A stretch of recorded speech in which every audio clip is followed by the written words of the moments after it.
Yes, morning guys. Guys, tingnan natin itong electric fan, no? May nagdala dito sa atin. Walang power eh, ha? Wala siyang kaugong-ugong. Malamang napatid yung thermal fuse. Tingnan muna natin sa power. Wala siya.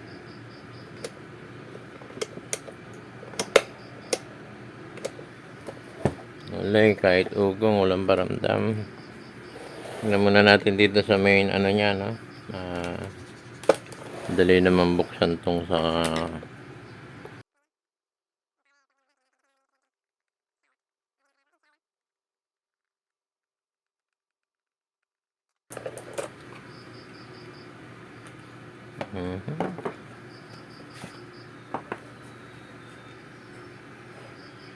okay.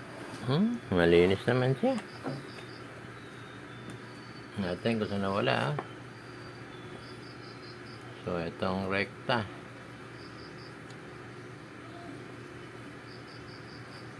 Datin natin dito sa main. Asan ba ang main nito? Yung ano. Tingnan natin tong. So guys, tingnan natin dito sa dalawa kung anong buo. Sundot-sundot. Tingnan natin yung linya ng blue and brown. So yung brown merong takip, hindi masusundot. Kung aabot siya doon.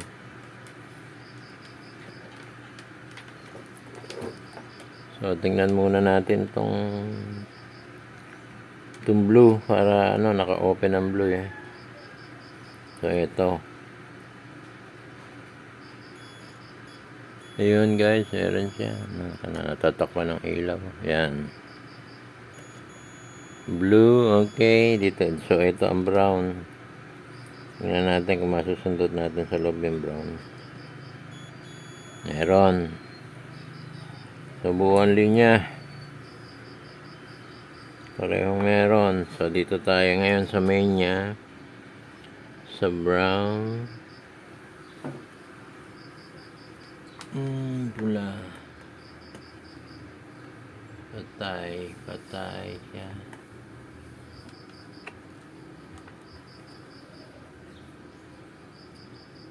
So wala. Doon tayo sa main. Dun sa thermal fuse. So ito okay pa siya, oh.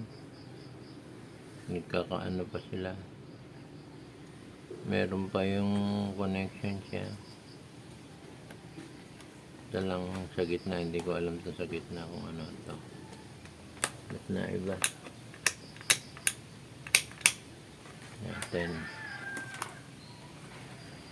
So sara muna natin to.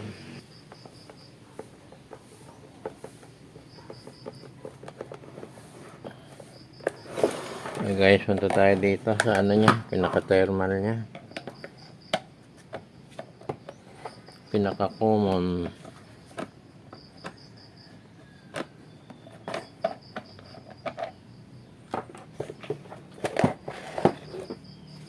Guys, tanggal na yung tornilyo na. Hugutin natin.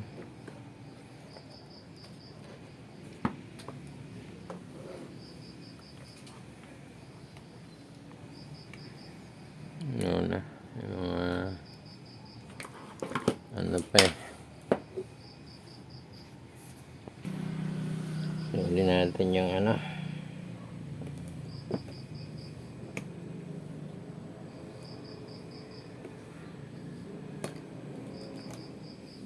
Yan, para mahugot natin.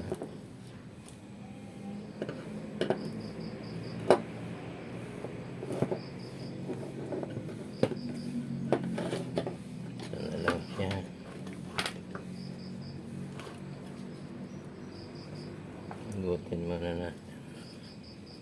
Okay naman yung bushing niya, maano. Maluwag pang ikutin. Wala lang siyang ano, power. Dito naman. Kalarga natin ito mahaba. mahaba pa naman to. Yan, very good. Maganda-ganda, tinabaan para meron pang troubleshooting. Good.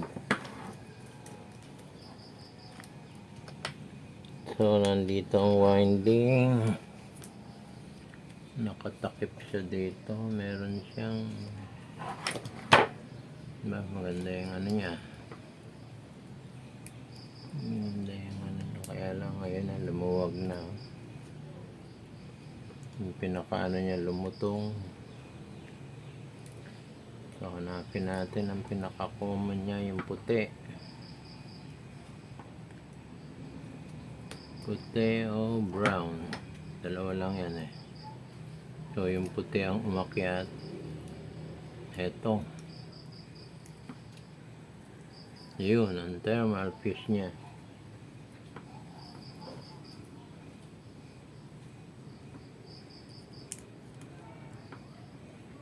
Ayan guys, oh. Ayan.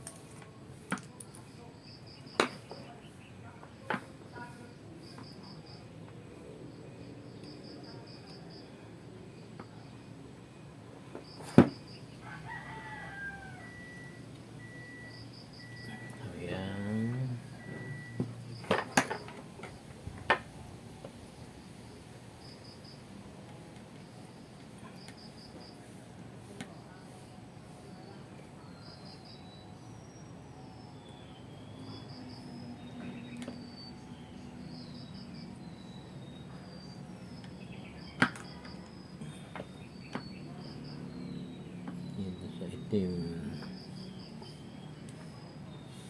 niya puti.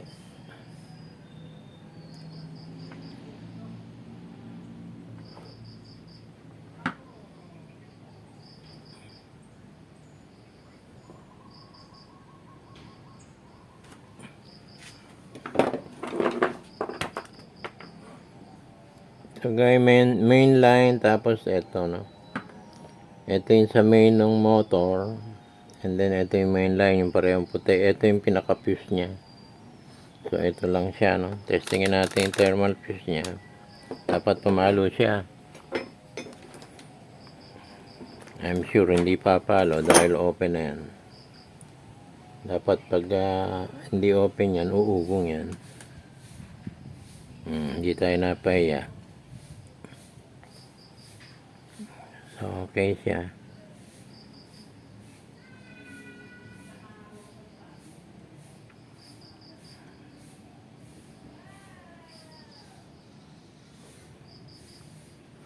So, open siya. Nandito na. Yun ang trouble. Nag-init. Tatanungin natin yung may-ari ngayon kung bibili siya nito o pwede kong idirekta. Gagawin ko muna ay pupulupot ko. Kunin natin yung number na.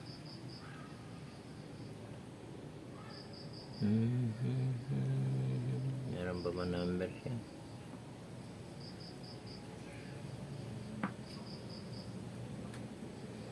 Para sakto.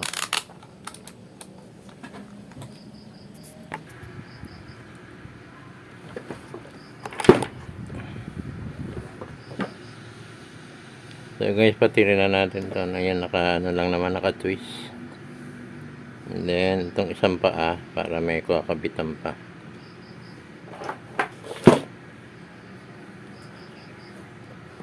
Higa-higa pa ito dito. Ayan natin ang ano para hindi pa higa-higa.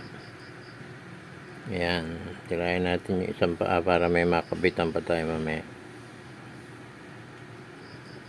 Ayan. So, ito ang sira niya, no? Hindi ko mabasa.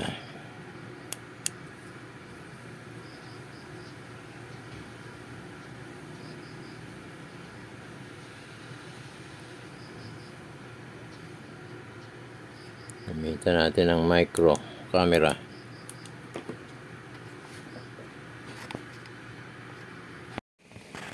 Yes guys, ito yung naging trouble, no? Itong thermal fuse yan.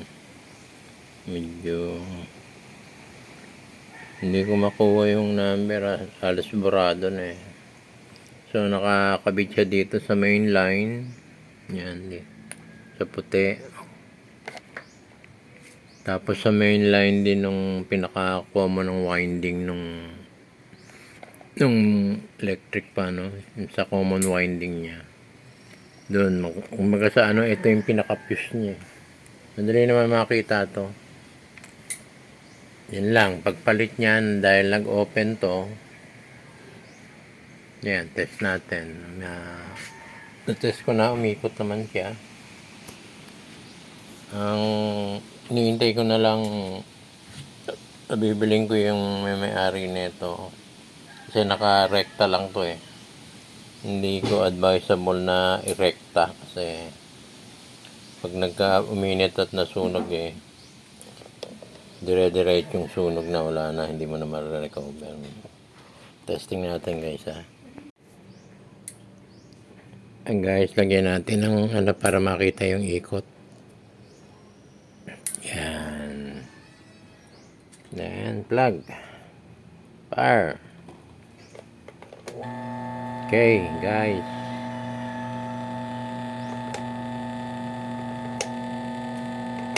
So functional pa lahat yung ano niya, yung 1, 2, 3 niya, no?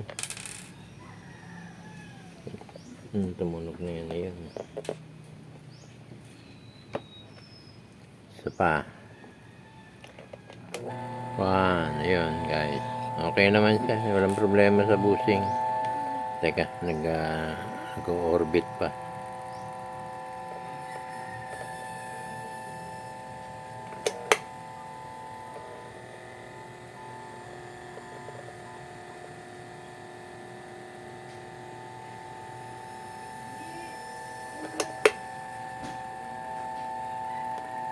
Okay guys, ganun lang. Thank you for watching and please subscribe that Tech Mech channel. Bye.